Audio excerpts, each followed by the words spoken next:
Assalamualaikum warahmatullahi wabarakatuh. Perkenalkan, nama saya Sakna Aurora Mayaswari, mahasiswa prodi D3 Manajemen Informatika dengan NIM 24021093.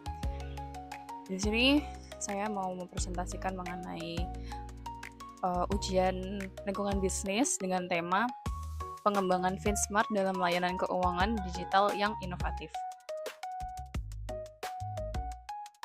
Baik, teman-teman, sebenarnya FinSmart itu apa sih? FinSmart itu adalah sebuah aplikasi atau platform digital yang bergerak di bidang keuangan atau finance yang menyediakan berbagai solusi untuk pasar modal primer seperti aplikasi seluler dan desktop deal pro. Jadi aplikasi ini itu dirancang untuk meningkatkan efisiensi, transparansi, dan proses pasar modal. Bisa menyediakan seperti investasi, terus peminjaman modal usaha, dan sebagainya. Nah, kemudian FinSmart ini juga sekarang lagi mengembangkan platform mereka dengan berfokus pada otomatisasi pelaporan keuangan dan layanan CFO, Chief Financial Officer, berbasis AI untuk membantu perusahaan berkembang lebih pesat. Jadi kita akan masuk di penggunaan AI dan ML untuk rekomendasi investasi personal. Nah, jadi alasan utama FinSmart itu mengembangkan teknologi mereka menggunakan AI dalam platform mereka sendiri itu untuk mengembangkan investasi setiap pengguna dan membaca karakteristik unik setiap penggunanya sendiri. Dengan membaca seperti resiko setiap profil yang berbeda-beda, terus habis itu tujuan keuangan hingga kebiasaan belanja dan investasi, itu semua nanti akan terbaca dengan AI dan mempermudah setiap pengguna untuk mengatur akun mereka masing-masing nantinya.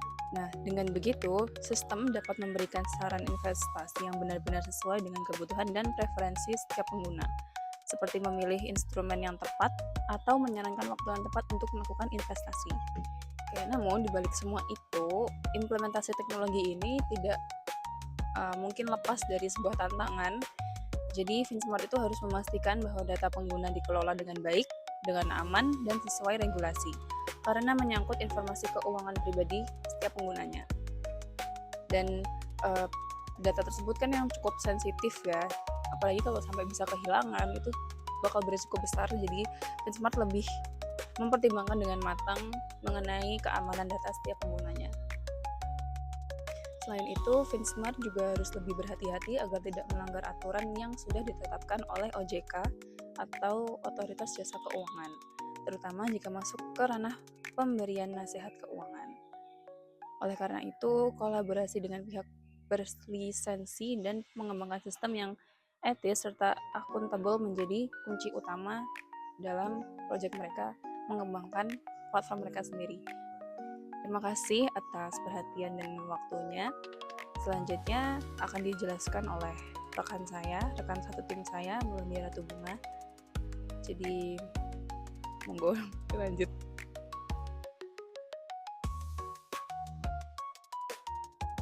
Oke, yang kedua, Big Data dan Data Analistik untuk pengelolaan transaksi. Big Data memungkinkan FinSmart untuk mengelola jutaan dan transaksi harian dengan efisien. Dengan data analistik mereka dapat menemukan pola perilaku pengguna, mengidentifikasi potensi fraud, dan memprediksi tren keuangan untuk pengambilan keputusan strategis. Misalnya, produk mana yang paling digunakan. Untuk manfaatnya sendiri, pengambilan keputusan berbasis data driven, segmentasi pelanggaran lebih akurat, peningkatan efisiensi operasional dan pemasaran yang ditargetkan. Dan untuk tantangannya sendiri, kapasitas infrastruktur, perlu sistem penyimpanan dan pemrosesan data yang handal, keamanan data besar, volume besar data membuka risiko pelanggaran keamanan.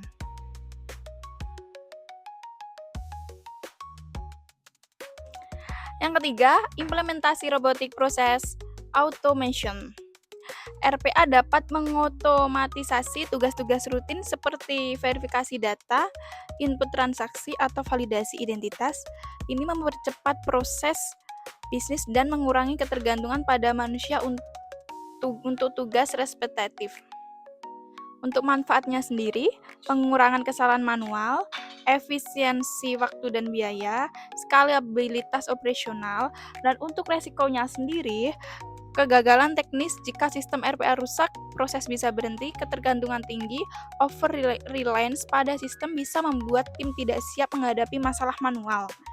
Kebutuhan pelatihan karyawan harus mampu bekerja sama dengan sistem otomatis ini.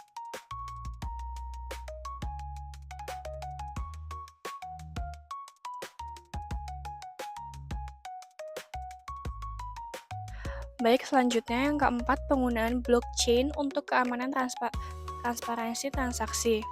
Yang pertama tuh ada keunggulan, transparansi tinggi, semua pihak bisa melacak riwayat transaksi. Selanjutnya, keamanan, data sulit diubah tanpa konsekus jaringan, pengurangan fraud, dan biaya perantara. Selanjutnya ada kendala, skalabilitas dan kecepatan transaksi. Blockchain publik seringkali lambat dan sangat mahal. Integrasi sistem membutuhkan adaptasi dari sistem yang lama ke sistem yang baru. Yang terakhir ada regulasi.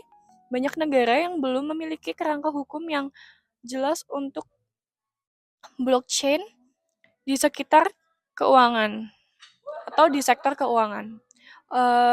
Baik, sekian dari kelompok kami. Kurang lebihnya mohon maaf. Assalamualaikum warahmatullahi wabarakatuh.